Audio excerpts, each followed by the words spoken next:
ADRE grade 3 আৰু grade 4 অভাৰলেপিঙক লৈ এটা ডাঙৰ চৰ্চা বহু দিনৰ পৰা চলি আছিলে আৰু এই চৰ্চাৰ ফাইনেলি অন্ত পৰিল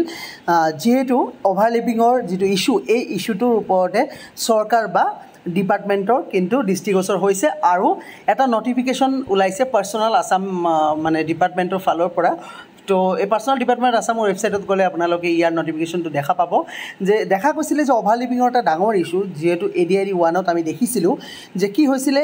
যে এজন কেণ্ডিডেটে বহুকেইটা পোষ্টত চাকৰি পাইছিলে কিন্তু কেণ্ডিডেটজনে এটা পোষ্টতে জইন কৰিছিলে কিন্তু এটা পোষ্টত জইন কৰাৰ লগে লগে বাকীকেইটা পোষ্ট কিন্তু ভেকেণ্ট থাকি যায় আৰু এই ভেকেণ্ট থকাৰ কাৰণে যিবোৰ কেণ্ডিডেটে ভাল মাৰ্কছ পোৱাৰ পিছতো কিন্তু চাকৰি নাপাইছিলে কিন্তু এইবাৰ কি হ'ব নাম্বাৰ অফ কেণ্ডিডেটছ কিন্তু বেছি হ'ব মানে বহুতে এইবাৰ কিন্তু চাকৰি লাভ কৰিব বহুত বেছি হ'ব কাৰণ অভাৰলিপিঙৰ এটা ডাঙৰ ইস্যু ইয়াক মানে কি ক'ম আৰু শব্দত আপোনাৰ এক্সপ্ৰেছ কৰা নাযাব হয়তো চ' গাইডলাইনটো কি আছে guideline for recommendation of candidates by state level recruitment commission for class 3 class 4 post ঠিক আছে চ' এইটো অকল ষ্টেট লেভেল ৰিক্ৰুটমেণ্ট কমিশ্যনৰ কাৰণেহে মানে এপ্লিকেবল হ'ব তো গোটেই নটিফিকেশ্যনটো আপোনালোকে চাই লওক government of Assam department of personnel Assam secretariat তো office memorandum subject guideline subject কিন্তু কলুৱে ইট কাম টু কি লিখিছে it has come to notice the state government has during the recruitment process under grade 3 and grade 4 some of the candidates selected recommended by state level recruitment class 3 were eligible for appointment multiple posts under the establishment however a recommended candidate join only against one মই যেটো কথা কলো যে বহুত কেটা পোষ্টত তেওঁৰ ৰেকমেন্ডেশন আহে কিন্তু জয়েন কৰে এটা পোষ্টত তো এটা পোষ্টত জয়েন কৰাৰ লগে লগে বহুত খেলিমেলি সৃষ্টি হয় তাৰে কাৰণে গাইডলাইন এটা দিছে গাইডলাইন লিখিছে এক candidate who qualifies multiple post different grade pay under various establishments shall be recommended for the post highest grade pay তো কি কৈছে যে এজন ক্যান্ডিডেটে বিভিন্ন কেইটা পোষ্টত যদি চাকৰি পায় সেই ক্যান্ডিডেটজনক সিলেক্ট কৰা হ'ব হাইয়েষ্ট গ্ৰেড পে যেটো থাকিব মানে ম্যাক্সিমাম গ্ৰেড পে চাকৰিটোতে তেওঁক এলটমেন্ট দিয়া হ'ব বাকি কেইটা পোষ্টত কিন্তু এলটমেন্ট দিয়া নহয় মানে ৰেকমেন্ডেশন লিষ্টতে তাৰ নাম নাহে a candidate who qualifies for multiple post same grade pay with same requested qualification under the various office shall be recommended on the basis of his or specialized qualification required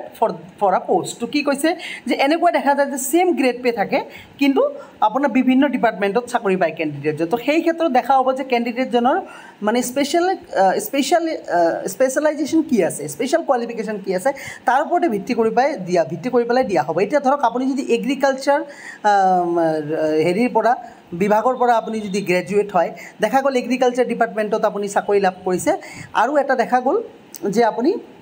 horticulture ডিপাৰ্টমেন্টত চাকৰি লাভ কৰিছে যদি আপুনি horticulture ডিগ্ৰীধাৰী হয় তেতিয়া আপোনাৰ agriculture ডিপাৰ্টমেন্টত allotment দিয়া নহ'ব হৰ্টিকালচাৰ ডিপাৰ্টমেন্টত আপোনাৰ এলটমেন্ট দিয়া হ'ব বুজি পালেনে এক candidate who qualifies for a multiple post for same grade pay with different requested qualification under the various establishment shall be recommended the higher requested qualification with due regard of a post তো কি কৈছে যেটো highest qualification আপোনাৰ থাকিব highest qualification হিচাপে আপোনাৰ allotment দিব সে দেখা গ'ল আপুনি এজন ইঞ্জিনিয়াৰিং ইঞ্জিনিয়াৰিং গ্ৰেজুৱেট ৰিলেটেড ডিপাৰ্টমেন্টৰ যদি কিবা মানে আপোনাৰ পোষ্ট থাকে সেই পোষ্টটো পালে আৰু এটা সেম গ্ৰেড পেৰে কিন্তু আপুনি জুনিয়ৰ এসিস্ট্যান্ট পালে তেতিয়া আপোনাৰ জুনিয়ৰ এসিস্ট্যান্টত দিয়া নহয় আপোনাৰ ইঞ্জিনিয়াৰিং ব্যাকগ্ৰাউণ্ডৰ লগত ৰিলেশ্যন থকা কিবা এটা বিভাগত আপোনাক দিয়া হ'ব সেম গ্ৰেড পেৰে ঠিক আছে তো 4 নম্বৰ পইণ্ট এক candidate selected grade 3 post will not be considered for class 4 post যিজন ক্যান্ডিডেটে ক্লাছ 3 পোষ্টত পাইছে তেওঁ ক্লাছ 4 পোষ্টত কিন্তু দিয়া নহ'ব এইটো বেসিক কথা this is to ensure the maximum number of candidates are recommended for appointment lesser number of post remain vacant তো এই নটিফিকেশ্যনটো ওলোৱাৰ উদ্দেশ্যটো লিখিছে যাতে maximum number of candidate appointment পায় আৰু কম পোষ্ট ভেকেণ্ট থাকি যায় ঠিক আছে the office memorandum will come into force from the date of issue office memorandum ঠিক আছে এই অফিস মেমোৰেণ্ডামটো 16 তাৰিখে পাব্লিছ কৰা হৈছে 16 ছেপ্টেম্বৰত পাব্লিছ কৰা হৈছিলে সো এটা খুব ভাল নিউজ আপোনালোকৰ কাৰণে তো নিশ্চয় আপোনালোকে এই নিউজটো ভাল পাইছে সো